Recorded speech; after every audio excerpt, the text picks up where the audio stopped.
How's it going, everybody? Today I'm reviewing the new Darren Aronofsky film Mother, starring Jennifer Lawrence and Javier Bardem, with a supporting cast that includes the likes of Ed Harris and Michelle Pfeiffer.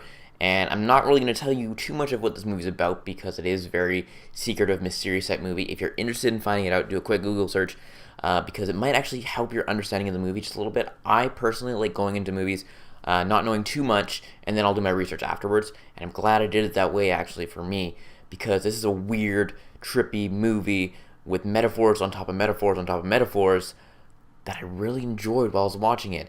I was kind of confused, I'm not gonna lie, from the beginning. I'll give a base synopsis of it. Basically, Jennifer Lawrence, Javier Bardem, this married couple living in this house, kind of in the wilderness, and these guests with Ed Harris and Michelle Pfeiffer start coming to their house, and you're trying to figure out why and what this is about and what's really going on here. And first and foremost, I will say it is not a horror thriller that they're marketing it as. It's basically just this isolated movie that is kind of trippy with metaphors, and it's kind of more of a statement piece, if anything. And I did my research, like I said, afterwards, and I really appreciate it even more after doing my research because I really understand it now, and I almost want to go back and rewatch this movie because I understand it even a little bit more. I understood it on like a base principle level, but now I'm really getting all these references and what they're referring to in this movie, and I really enjoyed it. Also, let's move on to the performances. Jennifer Lawrence was great. I think a lot of people are saying, oh, Jennifer Lawrence fatigue and everything. If people don't realize that she only, like, her last movie was almost a year ago with Passengers. Before that, again, she was I think it was like American Hustle and stuff like that. I might be wrong. Well, the X-Men movies, I guess you could say. But I think she's kind of taken a step back. I mean, I know she has like 2 movies with X-Men and Red Sparrow coming out next year, but again, she's taking a break after that.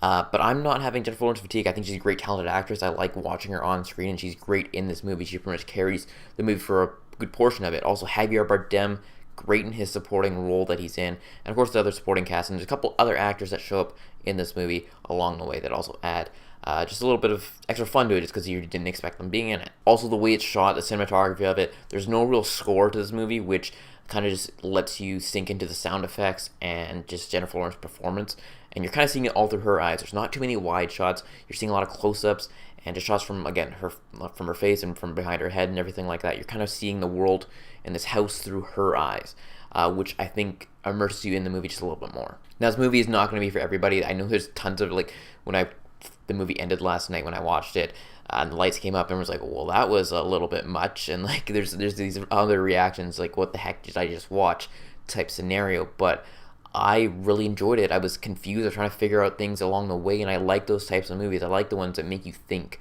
One of my other favorite movies from a few years back was Enemy, directed by Denis Villeneuve, and it's just, again, a thinking type movie, and when it ends, you're like, what the heck was that? But I appreciate those types of movies that make you think and challenge yourself as a viewer.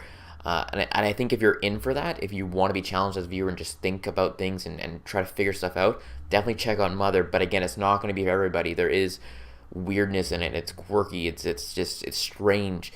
But again, after doing my research on it, like I said, it kind of blew the movie wide open, and I really understood it on a different level.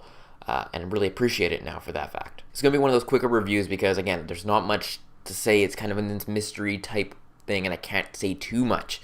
But it's, again, check it out if you're interested in it. With all that said, I give Mother a movie rating of an 8.5 out of 10. If you want to challenge yourself as a viewer, go check this one out. Also, for my enjoyment rating, I'll also give an 8.5 out of 10. I want to rewatch it once more. I don't want to know if I want to rewatch it more than that because there is some intense scenes, especially towards the third act when it really ramps up in intensity of this movie. If you've seen it, you know what I'm talking about. There's a scene in there that kind of like shocks you a little bit, and I was like, what the heck just happened there? But I don't know if I really want to watch that too many times again. But I want to check it out just at least once more because of just me understanding it a little bit more. So let me know if you're looking forward to seeing Mother in the comment section below, or if you saw it and you didn't like it. I'm interested to see why and everything like that because I totally get it. This is one of those polarizing movies that I think a lot of people are going to really like. A lot of people are really going to hate it. It got like an F cinema score. So there's that. And if you look at the Rotten Tomatoes score, it's like at a 68 critic rating and in the 40s, I believe, on a fan rating. I checked it, I think, yesterday, but for all I know, it's changed by now. So hope you guys enjoy this. Again, be sure to follow me on the new app Stardust at my name, Brad Thomas. It's a quick way to react to different movies, TV shows right away at the touch of your fingertips. Definitely download it in the App Store or on Android today. Follow me. Again, my name is just Brad Thomas. You can follow me there. And that is it, and I'll talk to y'all later.